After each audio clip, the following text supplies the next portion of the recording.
কথা বলো বলো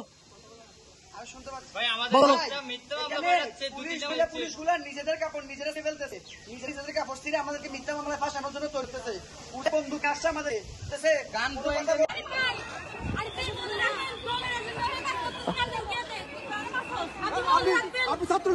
ছবি নিতে মানা করছে কেউ? তাহলে আপনি আমাকে পিছনে দিচ্ছেন কেন?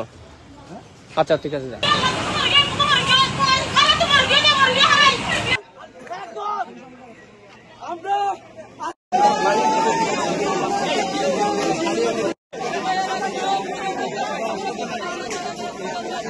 গিয়া সালমান হারতে